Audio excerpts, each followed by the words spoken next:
To make any kind of sense of it, I need to go back 3 years. Back to the night the Payne started.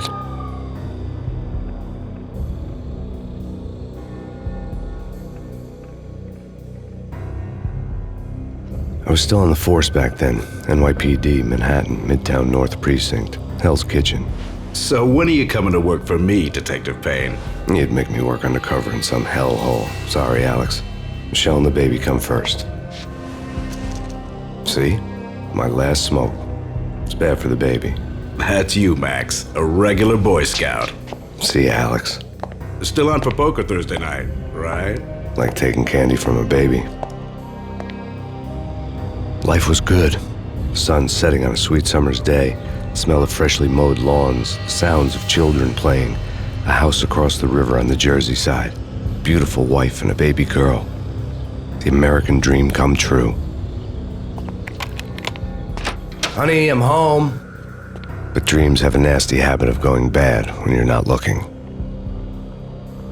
The sun went down with practiced bravado. Twilight crawled across the sky, laden with foreboding. I didn't like the way the show started, but they'd given me the best seat in the house, front row center. Something ugly had been tattooed on the wall, a map of things to come. It was a poison syringe, a magic tag full of diabolical meanings. Listen, someone's broken into my house. Call 911. Is this the Payne residence? Yes, someone's broken into my house. They're still here. You have to... Good. I'm afraid I cannot help you. Who is this? Hello? No!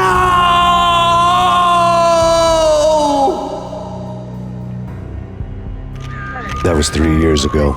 Everything ripped apart in a New York minute. The killer junkies had been high on a previously unknown designer drug, Valkyr, V. After the funeral, I told Alex I'd be transferring to the DEA. It took us 3 long years to get a break in the Valkyr case. Then, finally, 2 months ago, a dime dropper tipped us off that Jack Lupino, a mob boss in the Punchinello crime family, was trafficking. I went undercover, infiltrated the worst mafia family in New York.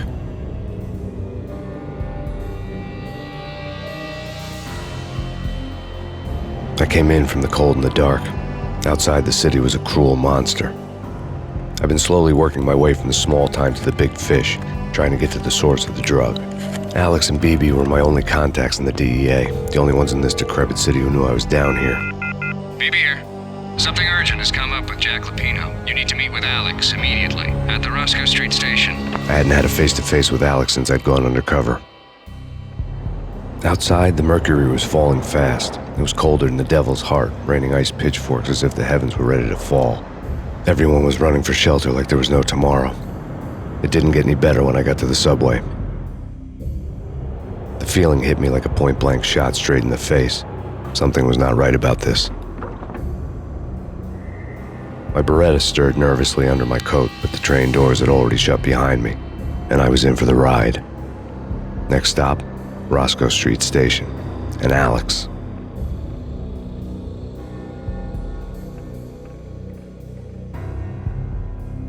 The rusty door led to an abandoned part of the station, closed off since the early 40s. Something big was going down at Roscoe Street. Maybe that's why Alex had wanted to meet me here. Maybe not. One way or the other, I was going to find out. We come to you now live from the crime scene.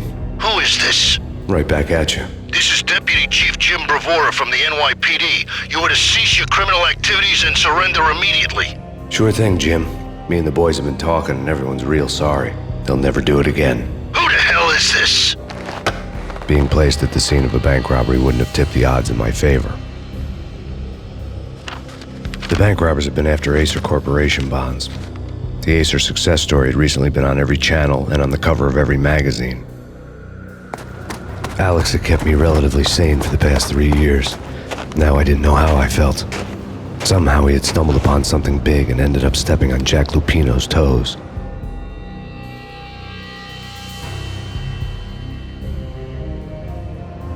Lupino ran his racket of sex, drugs, and contract killings from a sleazy hotel in a slum block of tenements. The NYPD was closing in. I could hear the sirens. Their wail was a crescendo. Lupino thought he could get us by taking Alex out and leaving me to take the fall for it. All he had gotten was my attention. I went for the hotel first. It was a sad old thing with flickering lamps and faded colors, cheap mobster punks and tired-eyed prostitutes. I walked straight in, playing It Bogart, like I'd done 100 times before. The place was run by a couple of murdering mobsters with shark smiles. The Finito brothers. Ladies and gentlemen, it's the pain in the butt. Pain to the max. You're killing me. Did you make that up yourselves, or you get some wino downstairs to come up with it? Don't answer that. A rhetorical question. I got something for the boss. Lupino around? That kind of depends on who's asking. A friend or a junk squad plant. Don't answer. It's one of them, how do you put it, rhetorical questions. Lupino ain't here, but he said bye. Lupino wasn't in his cheap hotel. Instead, I ran into the Finito brothers. My cover had been blown, the door slammed shut behind me, and then I was dodging bullets like raindrops. I had met Lupino only once. The gangster ran all his rackets through his right-hand man, Vinny Gagniti. Gagniti was a high-strung whiner on the verge of breaking apart, like an overamped Energizer bunny. He had the brains to run the business, but he lacked the balls, always falling short, taking his frustration out on underage addicts and call girls. The V deal goes down at your hotel. Jack's exact words, quote, "Vinny, you're in charge of this one," unquote. Rico Muerte's coming to see it through. Anything goes wrong and everybody's gonna get dead, goes double for you. Treat this guy real good. Anything he wants, you give him. Don't screw this up or you're finito, finitos. A V deal meant added security, locked doors, and lots of nervous thugs with itchy trigger fingers. I'd seen nothing coming in, but that didn't mean it hadn't been there. Rico Muerte was a regular Kaiser Soze, a spook story told to keep the apes in line. 313. The Finitos had scribbled Muerte's room number on the note's margin. In his press conference today, the mayor stated that Valkyr represents a clear danger to New York and called for drastic actions to eliminate the problem. On today's top story, the Valkyr crisis worsens with the murder of DEA Special Agent Alex Balder. Special Agent Balder had been shot repeatedly from a point-blank range. The gunman has been identified as Max Payne. The noose is sure to tighten around this fugitive criminal as more NYPD units join the search to apprehend him. I had just gotten my 15 minutes of fame. Tonight, the city's fight against the nightmare drug Valkyr took a turn for the worse as DEA Special Agent Alex Balder was found brutally slain at the Roscoe Street subway station. A suspect was seen leaving the site only moments after the shots had been fired, and the NYPD is currently in pursuit of Max Payne, a repeated felon believed to be armed and extremely dangerous. And now the weather. The worst winter storm in recorded history continues to pound the city. Our investigation had turned up nothing to link Angelo Punchinello, the head of the Punchinello family, to Valkyr. All tracks had ended with Jack Lupino. The letter in Muerte's room was signed by the Don himself. It was the first hint that the Kingpin knew what was brewing inside his syndicate. The trouble you got into after the Chicago screw-up. The Punchinello family bailed you out. You have been waiting for a chance to pay us back. One of our trusted boys has a monkey the size of King Kong on his back. We need your special skills for backup on a major deal. Collecting evidence had gotten old a few hundred bullets back. I was already so far past the point of no return I couldn't even remember what it looked like when I had passed it. The diary belonged to a hooker named Candy Dawn. The read would have made a vice cop blush. Had talks with the mystery hag over the phone again. Sent her the latest One-Eyed Alfred tape. As long as the hag keeps paying for the tapes, the old man could come every day for all I care. She had a nice sideline, making secret X-rated flicks of her clients and selling them to the highest bidder. It would get her killed if her V-fix for the day didn't do it first.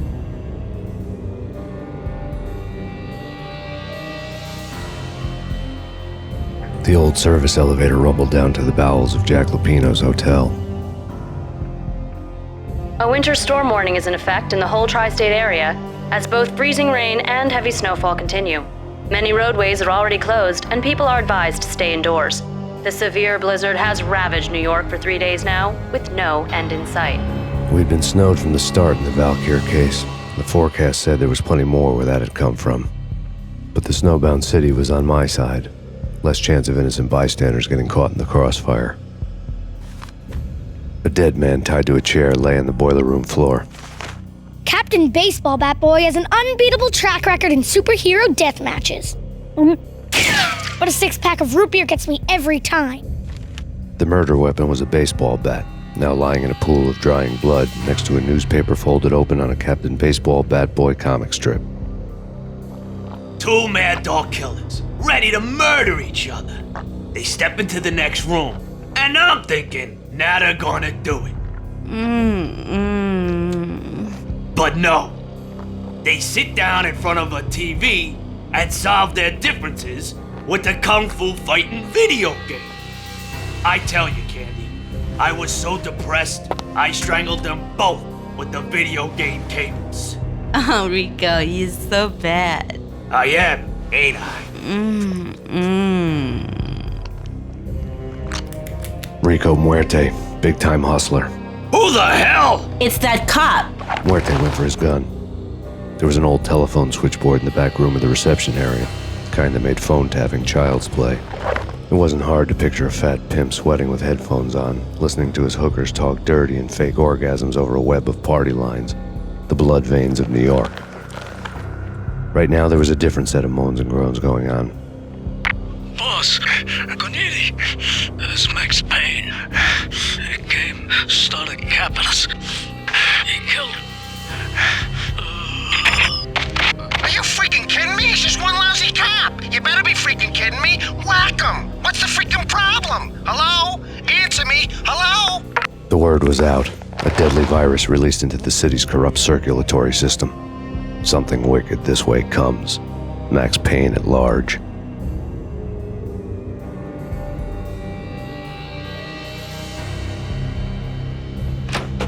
Turn around, walk away, blow town. That would have been the smart thing to do. Guess I wasn't that smart.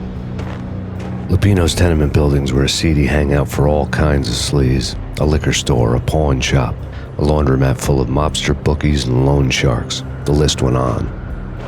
The how and why of it was a mystery to me, but they knew I was a cop. They knew I was coming, and they were going to get real trigger happy about it. I got to see Lupino's hangout all lit up. A bomb went off, turning snow into liquid gold. A pillar of fire lifted the remains of a car straight up into the air.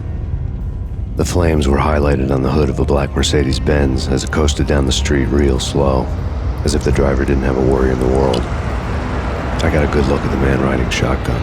It was Vladimir, the head of the local Russian mob, the fly in Don Punchinello's soup. The ringing in my ears was the sound of a mob war being waged. Another bomb exploded inside the closest slum building. It was a lucky break. The goons inside were spooked, but luck always came with a price tag. More bombs could still be ticking inside, and the cops would already be on their way. Jack Lupino's suite was on the top floor. At least it used to be, before the explosive makeover. The headlines were screaming bloody murder. The storm was a screaming duet with the approaching prowl car sirens. It was all a scream when you were down for the count and wanted for murder. A beaten-up phone in the entrance hall was ringing. It could have been just a junkie in need of a fix, but it turned out to be something more sinister than that. Am I speaking to Mr. Payne? Who wants to know? My name is Alfred Wooden. You must hurry. The police are on their way. Tell me something I don't know. They know you're there. How? And what's it to you? I will contact you again. The cops arrived, sirens singing in the off-key harmony of a manic-depressive choir. I had a few minutes while the SWAT team would go through their usual routine. By the time they busted in, I needed to be long gone. Max Payne, this is Deputy Chief Jim Bravura from the NYPD. Drop your weapons and come out with your hands above your head. Suddenly it all made sense. The bombs, the Russian mob boss making an appearance in person. Gagniti was his usual self, all talk and no walk. After our hit, the Russian has only a couple of guns left and they can be bought. There's no freaking way he has the guts to try anything after that. As it turned out, the Russian had plenty of guts. One thing you could count on, you push a man too far and sooner or later he'd start pushing back.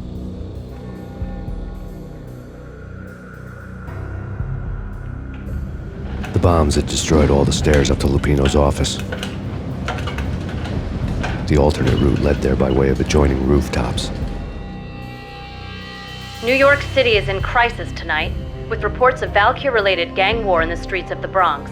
Apparently, Max Payne, wanted for questioning in connection with the slaying of a DEA special agent earlier tonight, is waging a one-man war against his former partners in crime. Among the listed casualties so far are notorious mafia members Joey and Virgilio Finito, as well as Rico Muerte, himself a fugitive from the law, and a suspect for several murders in the Chicago area. The NYPD has been placed on full alert. A citywide APB has been put out on Max Payne. Deputy Chief Jim Bravura has promised to take whatever steps necessary to bring him to justice. What those steps may be remains to be seen. For NYCNN TV News, this is Kira Silver. Vinny Gognitti, just the man I've been killing to see. Payne? Freaking Fed! I knew from day one there was something screwy about you. What do you think you're doing? You're a freaking cop. You ain't got squad on us. You can't just come in here waving your piece like it meant something.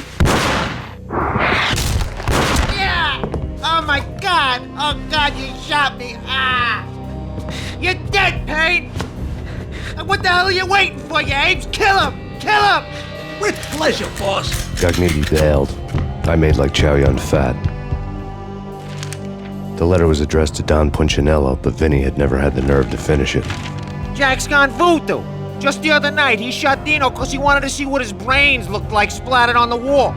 He's a freaking mad dog. We're running out of men and business fast. Gognitti had been living in mortal fear of his boss. Jack Lupino was a psycho. Vinny Gognitti was running scared.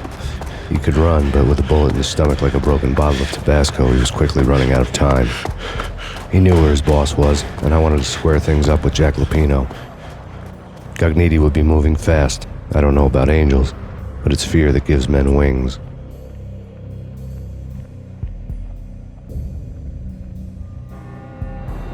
This was my second train ride of the night. The way it started didn't promise anything better than the last one. Freezing wind tearing at my face like sandpaper and razors, ice hard and slick under my hands and feet. And somewhere in the background, the wail of sirens, the city howling after me.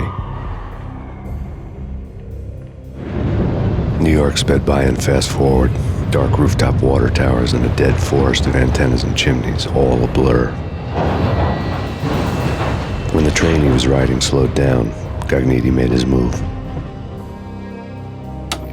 Max Payne has nowhere left to go. We are very close to capturing him. You'll get a full statement then. Right now, I've got better things to do, ma'am. That was Deputy Chief Jim Bravura from the NYPD with no further comment at this time. Apart from his suspicious food habits, I figured Bravura to be one of the good guys. Fate had just dropped us on different sides in this. But when it came to capturing me, he was way out of his league. I had already ditched the cops a couple of rooftops back. For now. Gognitti ran out of steam in a dead-end alley with steam boiling out of the sewer grates like all the fires of hell were burning high beneath us. It was shakedown time. Where's Lupino? Screw you! Bad start, Vinny. Ah! Police brutality! I rate pretty high on that. You can't just hurt me in cold blood? Just keep telling yourself that. Listen good, Candyman. I'm not gonna be anybody's fall guy. I want to know where your boss is hiding. There was no glory in this. I hadn't asked for this crap. Trouble had come to me in big dark swarms. The good and the just were like gold dust in the city. I had no illusions. I was not one of them. I was no hero. Just me and the gun and the crook. My options had decreased to a singular course. I'll tell you, just don't hurt me no more. Lupino's at Ragna Rock, the nightclub. Book me, take me, hold me to the freaking jail, just don't hurt me. Your rights will be read at your funeral.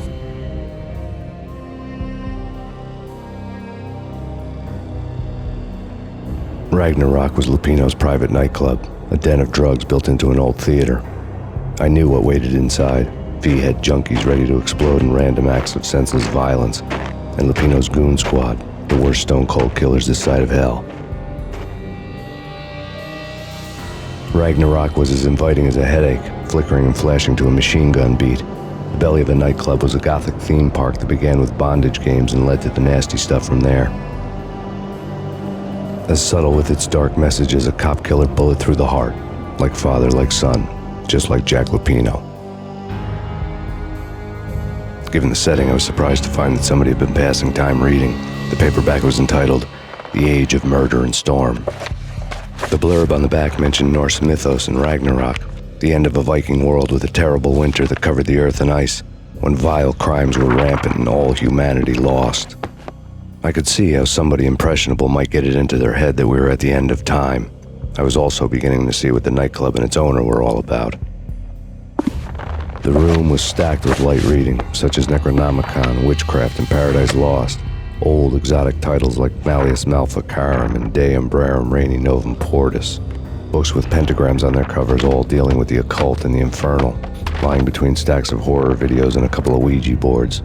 The only thing I could take seriously was the thought of Lupino taking it seriously. He had been spending a lot of time getting intimate with the guy downstairs.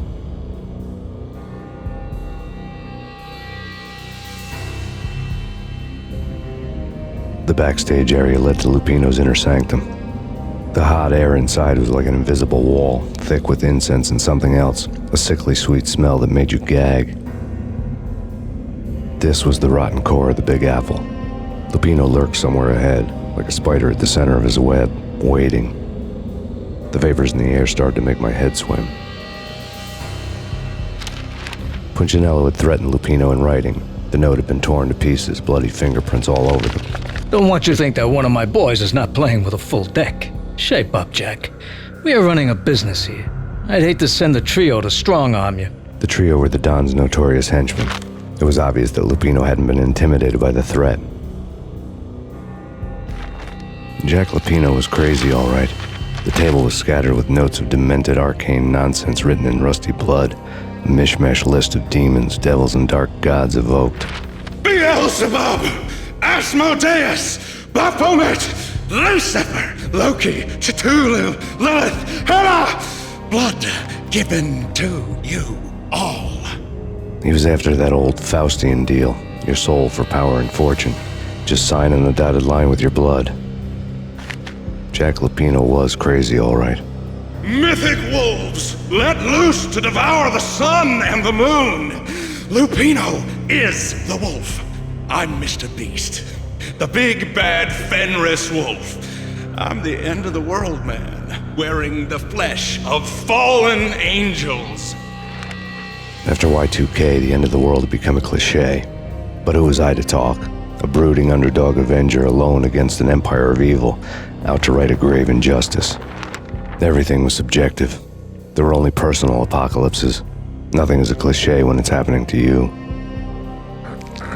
I had known there'd have to be a catch in it somewhere, and this one was the Empire State Building of catches. Lupino was pumped up and dying to go 15 rounds with a mutant alligator. And then he started this spooky monkey talk, straight from a bad dream. Mine. I have tasted the flesh of fallen angels. I've tasted the devil's green blood. It runs in my veins. I've seen beyond the world of skin, the architecture of blood and bow and arrow. Death is coming! She is coming, and hell follows with her. This is the twilight winter. I am ready to be her son. Her time is now, and all who stand in her way must die!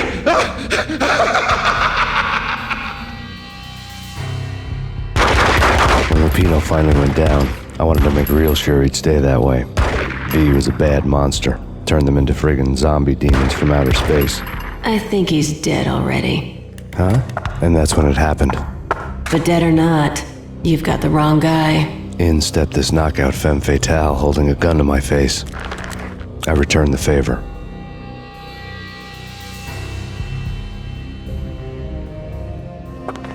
Lisa Punchinello. Lisa Punchinello was the Don's wife. Mona Sachs. Lisa's evil twin. Your safety's off, evil twin.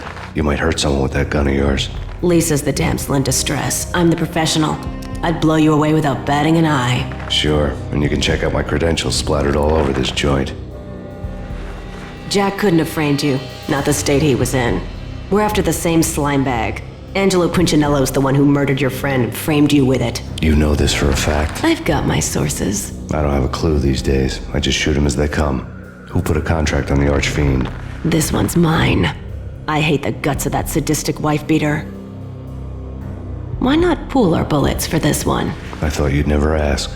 My finger was starting to twitch. How do you like your whiskey?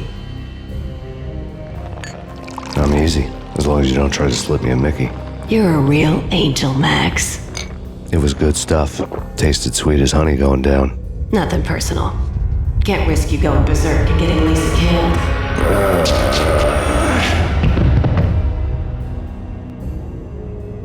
The nightmare was always the same. Violent shapes moving in darkness, old and ugly. The killer's mad laughter was a riddle filled with wicked innuendo. Somewhere, the baby was crying. Alex and I had a few moments of glory between us.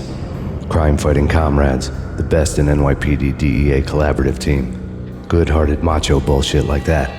I would have given anything to have him here as my backup. No such luck. No luck at all. The Payne family. Happiness captured in a Polaroid moment. I had thought it would last forever. Till death do us part. I didn't want to think about it. As long as I didn't, it could never happen.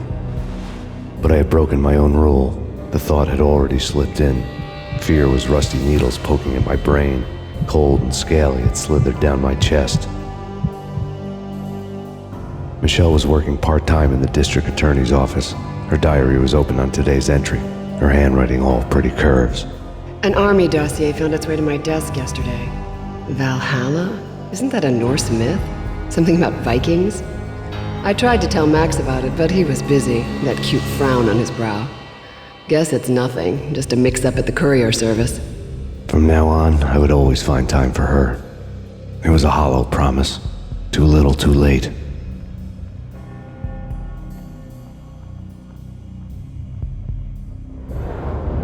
I woke up in a bad dream. My head felt 2 sizes too small for my brain. Max Payne. I envy your name. And the killer was smiling. Pleased to meet you. I'm Frankie the Bat Niagara.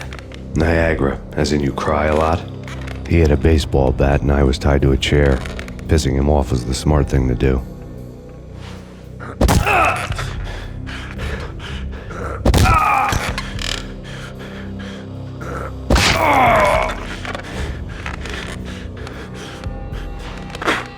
Nothing wrong with a little laugh now and then.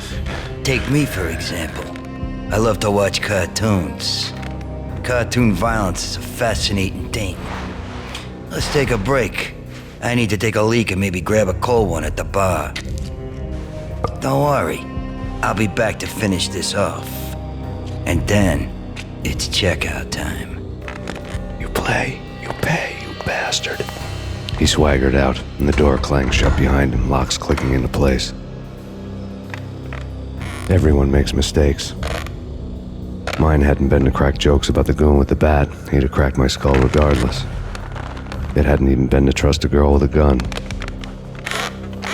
I had blindly gone after the first bad guy on my hit list when I should have been aiming further up the ladder, at the head of the Punchinello family. I couldn't bring myself to be pissed at Mona. Guess I had a soft spot for her pretty face.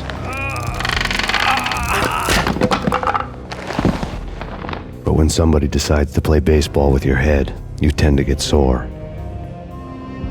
They had dragged me back to the basement of Lupino's hotel. I was beaten, bruised, and blue. I felt like the chair I had broken to get free. All I had was Niagara's bat, sticky with my own blood. Frankie had left his calling card, a Captain Baseball Bat Boy strip, next to a sewer passage filled with bodies.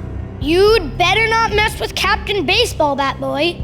Even my archenemy, Bicycle Helmet Girl, swoons at the sight of me. Aha!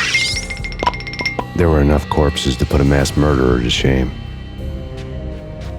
The men in blue had come and gone. They had decorated the place with chalk outlines and tied it together with yellow tape. The cops who had stayed behind were dead. Frankie, his boys, and I had the place all for ourselves. That crazy witch, you should have heard her. She was a real scream when the boys caught her trying to cap the Don. Oh, that's friggin' bad. To the trio? That's even worse than what Frankie's doing to that poor bastard downstairs. She's gonna take a long time to die. The mobster muscle on the phone was talking about Mona. Punchinello's trio were nothing but bad news. The fact remains that all the victims so far identified in the Ragna Rock shooting have been known criminals, many of whom had large doses of V in their blood. Reliable sources say that Max Payne was also among those killed, although no body has been recovered at this time. Reliable sources. That meant somebody thought the Mafia had me, didn't want the cops snooping around anymore. The body would be delivered to them barely recognizable. Case closed. Don Punchinello had the power to be that reliable source, which was no news. But his news was old news. Framing me hadn't been enough. Don Punchinello had put a hit on me. He wanted me dead, and it had been important enough for him to give written instructions to Frankie about it. Max Payne should die like a dog for the trouble he's caused. Frankie, I know I can trust you to give this matter the dedication it needs. The hotel bar was fast developing quite a history. True to his words, Frankie was there, having a beer. Jesus Christ. How the hell did you get loose? Got bored waiting. Thought, what the hell, we could just as well finish this here. Thank you. You've been a lovely aunt. Had enough? I don't play with girls anyway. Unfair! I spotted the tail as soon as I left the hotel. A big black Mercedes. I'd seen the car before. That time it had heralded impressive explosions. Vladimir was back. Bang. You're dead, Max Payne. I might have laughed if I remembered how. What's this supposed to be? Cops and robbers? Look, you want something with me? Get in line. Peace, man. Relax. You know you are a real news item. Armed and dangerous. I am going to make you an offer you can't refuse. I've always wanted to say that. It's a bum rap. I've been framed. That's a moot point. Whatever you did or did not do, I'm sure you had good reason for doing it. Want to hear me out? I'm listening.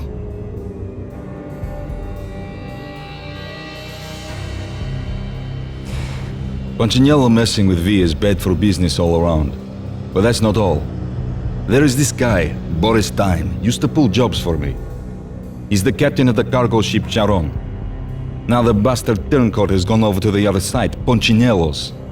The ship's loaded with high-res hardware, guns, my business. If Punchinello gets hold of that cargo, he's won and I have lost. And you'll have your work cut out for you. If you want to get to Punchinello, you'll need heavy-duty persuaders. I am just the man to get them for you. Change the ship back under my flag, maybe pop 2 in the traitor Dime's head while you're at it. You'll get enough guns to start the apocalypse. You in or out? Let's get this show on the road. Vladimir was one of those old-time bad guys with honor and morals, which made him almost one of the good guys. None of us was a saint. The Brooklyn riverfront was a maze of rusty containers, sharp-boned cranes looming up from the snowstorm. On a night like this, you couldn't help but think of the dark army of dead men sleeping with the fishes, cement shoes in line. No Minotaur lurked in this labyrinth, but somewhere out there, on the clanking deck of his cargo freighter, the skipper of the Chiron was waiting, like the ferryman of the River Styx. Rico Muerte had come to town to do more than just sort out family troubles. Exhibits number 1, 2, and 3. A briefcase of money, a sniper rifle, and an envelope with one word neatly printed on a folded piece of expensive paper. Mayor. It didn't sound like a mafia contract at all. It was too cold and too to the point.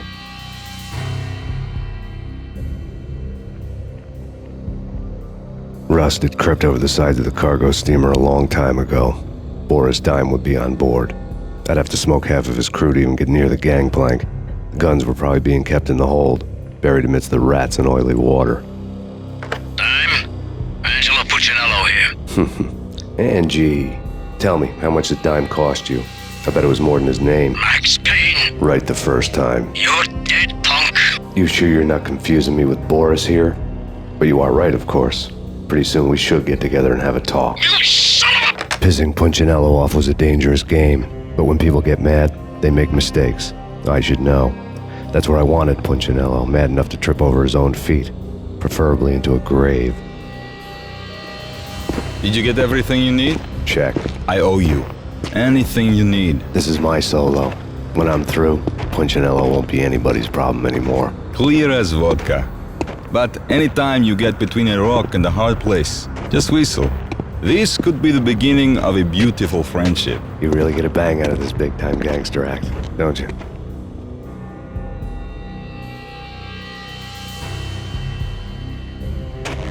Even with all this firepower, I figured I couldn't get to Punchinello at his manor.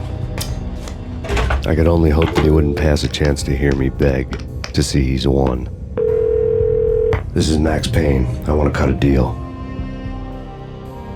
Payne, you're a dead man. That's what everybody keeps telling me. I got your ship and her cargo. I want to meet. No pain, no gain. Capiche? You know my restaurant? Yeah, I know it. 1 hour. Punchinello's restaurant had seen better days. Snow was falling like ashes from post-apocalyptic skies, but that was outside. Things would soon get hot in the Don's restaurant. I knew it was a long shot, Angelo Punchinello actually showing up, but there was no crime in hoping. Vlad had seen my smoke signals. The Mercedes was revving to go, almost drowning out the banshee wail of the sirens. You coming? We'll drop you off at the Punchinello Manor. Sounds good to me. When this is over, look me up. I could use a professional like you. I'll keep that in mind.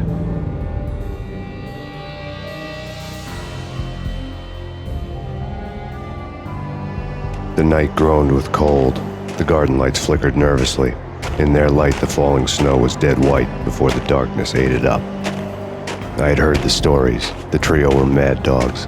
They'd have hung the heads of their enemies over the manor gates if the capo had only let them. Punchinello wanted pain.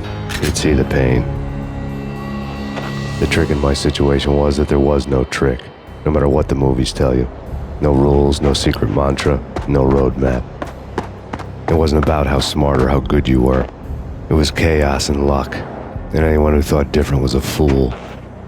All you could do was to hang on madly, as long and as hard as you could. Someone had graciously left the back door open for me and killed the guards. My money was on Mona. I knew the trio would be standing between me and Punchinello. I had read their rap sheets, thick as phone books. No one would be walking out of here alive. The numbing cold of the broken night had followed me in. Upstairs, the trio tangoed down the manor halls to the silent rhythm of their murderous hearts, the blood of their victims rust on their lips. Vince Mugnano, Pilot Providence aka Big Brother, and Joe Deadpan Salem. The pistol was a frozen lump in my hand, piercing the skin, gnawing me to the bone. Someone hadn't enjoyed the Don's hospitality. Someone with a flair for the dramatic. Someone who had let herself out of a locked cell and past a couple of armed guards. My thoughts were on Mona again. I could only hope she was a good enough gambler to walk away while she was still winning, before she'd run into the trio. The word on Lisa Punchinello was that she was a bit of a witch. The tarot cards on the kitchen table fit the picture. They weren't my kind of cards, but I was willing to take a crack at the hand Mrs. Punchinello had dealt. The first card was the tower. Maybe that was supposed to be the manor. It got easy after that. The devil was the master of the house, and death was me, coming for him. You're a real angel, Max. I couldn't tell whether it was Mona or her sister. The body was a mess. The sick bastard had really gotten a kick out of it. Seeing her lying there got me thinking about another woman's body on another bed. Got me thinking about a fallen cradle. Max Payne. Talk to me. Alfred Woden. You've got company. An armed helicopter just landed on the manor grounds. You must hurry. The more the merrier. Outside my door. Hurry. He's coming for me. You gotta hurry. Please. I could hear Punchinello on the phone begging for help. He should have been saying his goodbyes. Punchinello was a pushover. The moment I stepped into the room, he folded like a deuce before a royal flush. No, wait. I was just doing what I was told. I couldn't refuse. She's someone high up. Government, maybe. I don't know. He was trying to buy more sand for his hourglass. I wasn't selling any. I could tell when I was outgunned. It was time to take another beating. The mystery witch was a real barracuda.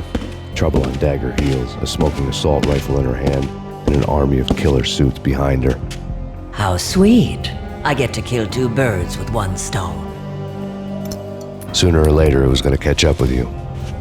Mr. Payne, it's time to show you the benefits of my brew. Be a good boy now. You'd find that Lady Luck was really a hooker. You were fresh out of cash.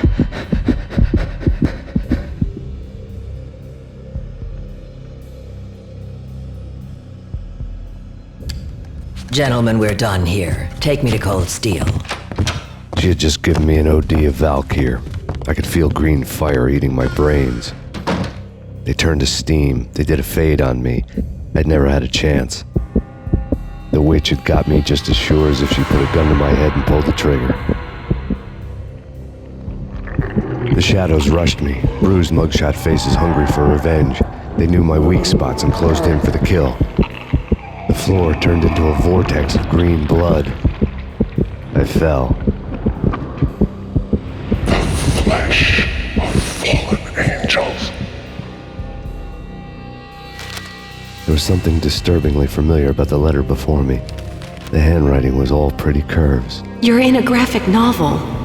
The truth split my skull open, a glaring green light washing the lies away. All of my past was just fragmented still shots, words hanging in the air like balloons. I was in a graphic novel. Funny as hell. It was the most horrible thing I could think of. Bartender is shiny stuff and dreams are made of stooped necromancers. He sings like a banana wrist, having strayed too close to the constellations on their shaved skulls. There was a bad line in a prank call. Someone spouting insane babble. I couldn't make sense of it. But I had an overwhelming sense of deja vu, and the caller's voice sounded oddly familiar. There was something disturbingly familiar about the letter before me. The handwriting was all pretty curves. You're in a computer game, Max. The truth was a burning green crack through my brain, weapon statistics hanging in the air, glimpsed out of the corner of my eye, endless repetition of the act of shooting, time slowing down to show off my moves, the paranoid feel of someone controlling my every step. I was in a computer game. Funny as hell, it was the most horrible thing I could think of. Don't lose it. It's Valkyr. The drug. Snap out of it. Try to remember. It was a bad line in a prank call, someone spouting insane babble. I couldn't make sense of it. But I had an overwhelming sense of deja vu, and the caller's voice sounded oddly familiar. Max, something happened at the office today. A strange memo. Something about Vikings. Honey, I gotta run. You can tell me all about it this evening. Have a nice day, darling. The bullet holes were rubies on her chest, blood glowing on her ivory skin. She was so beautiful. The killer was smiling. The flesh of fallen angels.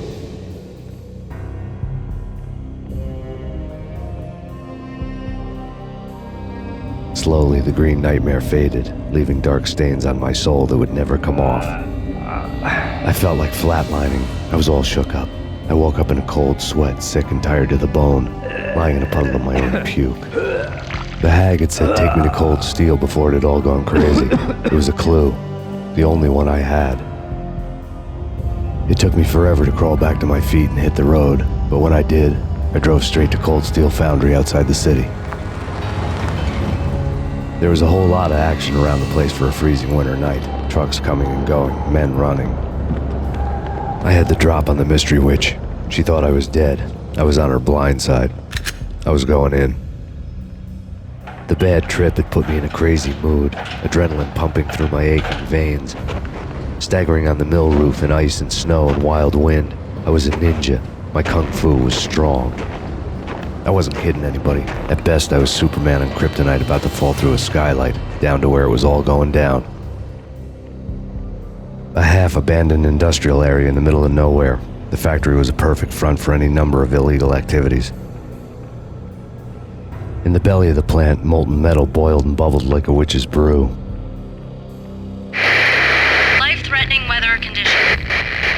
record-breaking killer storm. In the city's history, vehicles stuck in snow. Heavy snowfall.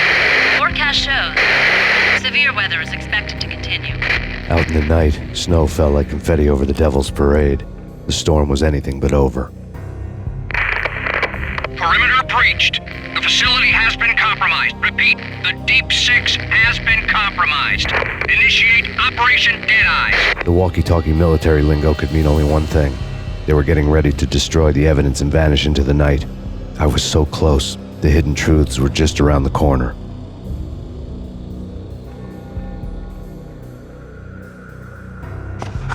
The mercenaries were running a tight operation, paperwork and all.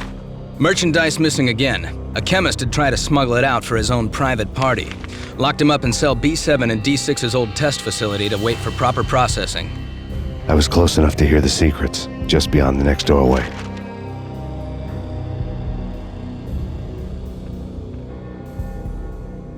I had taken on the role of the mythic detective, Bogart as Marlowe, or as Sam Spade going after the Maltese Falcon to unravel all the mysteries. Following a path of clues to that final revelation, even if it would take me down to the cold, cavernous depths of a grave. There was an old army bunker under the steel mill. I knew the military plaque on the floor. I had seen 1,000 variations of the insignia on crumbling brick walls everywhere in the city. The sword replaced by a syringe. Project Valhalla, V for Valkyr, V for Valhalla. All of a sudden it read like a crackpot conspiracy theory. Top secret. Project Valhalla. U.S. Army. Yggdrasil Network. Valhalla, the otherworldly place in Norse mythology where the bravest heroes spent their afterlife feasting and fighting forever, their wounds miraculously healed night after night. Valkyr, the maidens who chose the most courageous Viking warriors and carried them to Valhalla. 1991. The research objective is to create a chemical substance to enhance the stamina and morale of infantry troops. 1995. Results unsatisfactory. Project cancelled. Someone had decided to continue the sick experiment unauthorized. Project compromised. Data leak. Fix the damage by any means necessary. Security clearance red. Authorized by the project lead. Field test. Double the dosage for all the remaining test subjects. Observe and record the subject's behavior in an urban setting. The drop-off point was my old address in New Jersey. The file dated 3 years ago. Just when you thought you had reached the deepest depths of horror, it suddenly got worse. How to turn off that small voice inside your head that started to whisper that you should be glad that now, if not before, your revenge was justifiable on any conceivable moral scale. That small voice proved, beyond any doubt, that I was damned. You piece together a jigsaw and the final picture is you finishing that same puzzle. A mad, green-eyed killer standing behind you. An urban legend come true. The Project Valhalla test subjects had been the mad junkies who had murdered my loved ones. The rest was simple body count math. It all pointed to her. Ms. Valkyr. The factory went up in a fiery inferno behind me.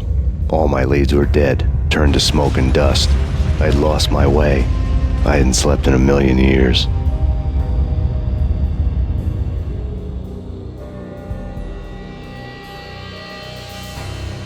I felt thin as death. I've been living on an endless supply of week-old donuts. They were fuel for this crazy furnace inside my head. I couldn't remember when I had last seen the sun. I was on a permanent graveyard shift. When the darkness fell, New York City became something else, any old Sinatra song notwithstanding. Bad things happened in the night, on the streets of that other city, Noir York City. I was in an all-night diner, downing cup after cup of coffee that tasted like engine oil, when a new message from BB got me back on the killer track. What the hell happened at Roscoe Street? Maxie, I'm going out on a limb here. We need to talk this through, come up with a plan. 2:30 a.m., the Choir Communications Garage. The more I thought about Alex's murder and the frame-up, the more it felt like an inside job. I should have seen it coming. BB had sold me out, and now he wanted to finish what he'd started. The garage was dead. BB showed up in his tailor-made suit, gold watch, and cufflinks to match, all way beyond a cop's pay. Maxie. Oozing suave charm, he was guilty as hell. What the hell does BB stand for anyway? Backstabbing Bastard? Come on, don't be like that. Have a cigar. I don't smoke. Maxie, you have no idea how big this is. It's huge. You have no idea. I think I do. You're a bribe-taking bent cop who sold out his partner. Those mobsters in the subway were a dead giveaway. Hard to miss. Bet it was exactly like this with Alex. Up close and personal.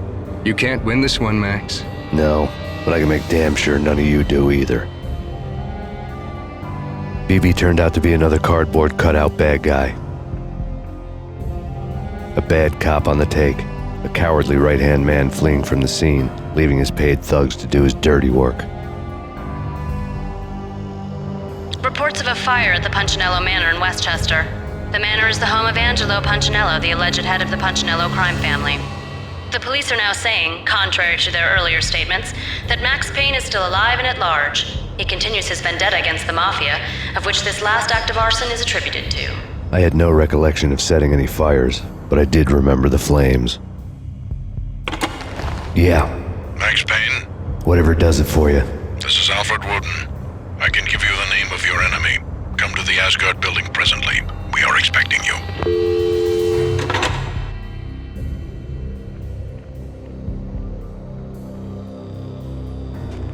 Woden was waiting for me on the steps of the old building. Mr. Payne, let's go inside. The others are anxious to begin. The others? Despite the general misconception, this building actually predates the City Hall by 2 years, thus being the oldest municipal building still in use here at the foot of the Brooklyn Bridge. No kidding. The old man played tour guide as he led me through a dark, domed hall. The answers I was after loomed large ahead. Mr. Payne, I would like to introduce you to my colleagues in what we call the Inner Circle. You've been watching too much X-Files. You have seen the files on Project Valhalla. We can fill the gaps, provide you with the information missing from those files. We were all involved in the early stages of the project during the Gulf War. What's the catch? We would very much like to blow this thing wide open, but our hands are tied. Her name is Nicole Horn. She was the key figure in Project Valhalla. When the funding was discontinued, she simply refused to quit. She knew exactly what she had in her hands. Nicole Horn is the president of Acer Corporation. She has more than half the city in her pocket. This must be kept under wraps. If you try to go public with this, we will deny any knowledge. We need you to take her out. Afterwards, we can protect you. Make all the charges go away. That was the cue for the killer suits to kick in the doors and swarm inside. It was an impressive floor show, but I decided to leave early anyway. It was only a one-story fall. Lucky me. On screen, the so-called corpse of Alfred Woden stood up, miraculously waking from his dirt nap, looking smug among his dead pals. In the land of the blind, the one-eyed man is king. I didn't know how he'd pulled it off, but it was a pretty slick way to get out of all his promises. Most of what he had said fit too well to be a load of crap. And what is your answer to those saying that he is actually providing a service long overdue to the city? This crusade nonsense has gone too far. He's out of control. It must stop. He will be stopped. That was Deputy Chief Jim Rivera from the New York City Police Department. Nicole Horn had blackmailed the Inner Circle into silence. The tape came with a curt extortion note on a piece of expensive paper. I remembered Candy Dawn taping her clients in action on the side, selling the tapes to the highest bidder. I was sure that kinky sex was nowhere near Alfred Woden's worst sin. But I had a feeling that when this was over, any collateral would come in handy. Nothing seems to stop Acer Corporation's phenomenal victory march. Incredibly, the stocks are still rocketing. Worried experts already see a danger in the company's success. Some have gone as far as to say that Acer Corporation is about to become an even bigger monopoly than Microsoft ever was. Woden had taken care of my mission preps with military precision. The critical areas in the Acer Corporation headquarters blueprints were circled in red. The president's office was at the top of the building, right below her penthouse suite. The elevators were controlled by a security computer, part of the mainframe located underground below the building. The high-rise was sealed as tight as a sci-fi fortress.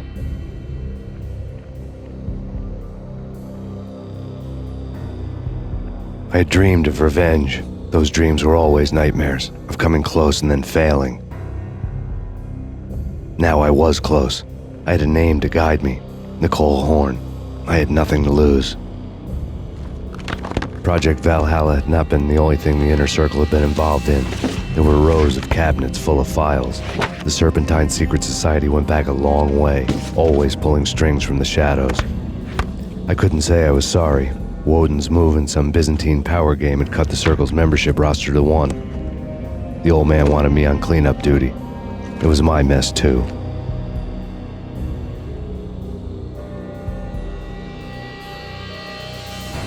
Mine wasn't the most original approach to the problem. It wasn't as if it hadn't all been done before. An eye for an eye, the first principle of revenge. Old as dirt, still going strong. The cardinal rule in going after someone with an intention to kill was not to make it personal, which it almost always ended up being anyway. It did with me. I took my time, cruising around the city in the snow. There was no hurry. I knew what I had to do now. I took my time, thinking about it, building up the rage. When I was ready, I parked the stolen wheels at the front entrance of the Acer Corporation headquarters. Got out, got in, got cracking. I had a bullet with Nicole Horn's name on it. I had 10,000 bullets with the Hag's name on them. She had ultra-high-tech security systems, enough mercenaries and weaponry to start World War III. There was no fear. New York disappeared behind a veil of snow. I had crossed the threshold. This was her domain, sleek and sexy and soulless, all glass and steel. A place of color-coded security keycards, metal detectors, and surveillance systems. Colder than a walk-in fridge. Cold as a gun.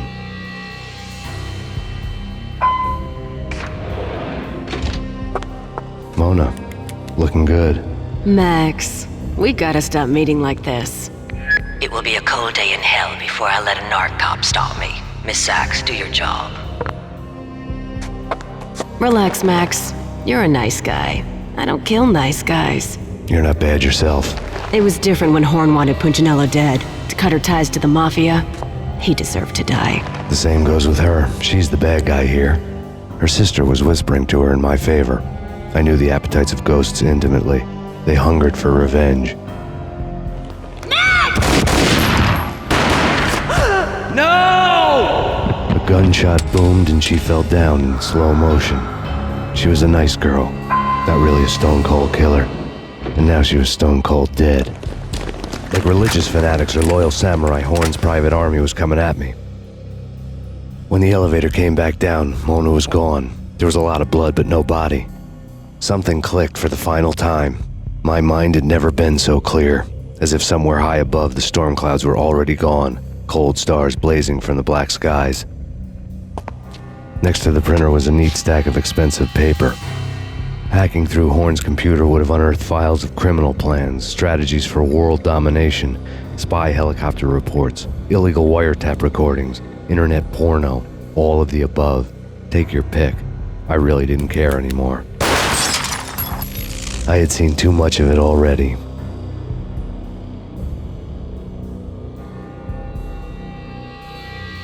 Valkyr had been meant to be a white-winged maiden that would lift you to a warrior's heaven, but it turned out to be a one-way demon ride to hell. The devil was in the drug. I knew. I had met him.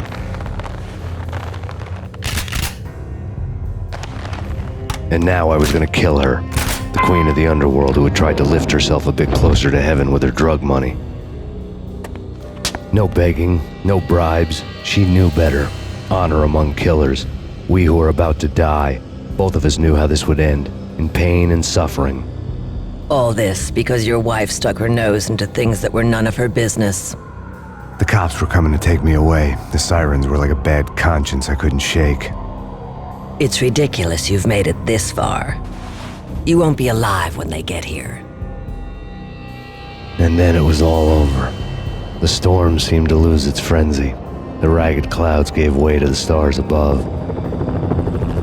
Max Payne, this is Deputy Chief Jim Bravura from the NYPD. We've got the building surrounded. Throw down your weapons seats and lie down with your hands behind your head. A bit closer to heaven.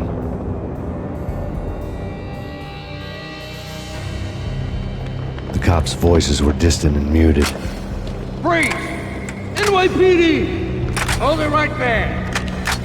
My ghosts released me from their haunting. Down below, New York City glittered like diamonds on black velvet. You gave us one hell of a ride. Take him down to Central Booking. You heard the man. Woden was there in the crowd, standing by the sidelines. It wouldn't be over till the man with the patch would say so. He'd say the right words. I knew he would. He'd better. Woden grinned smugly. It was the grin of a winner. That made two of us.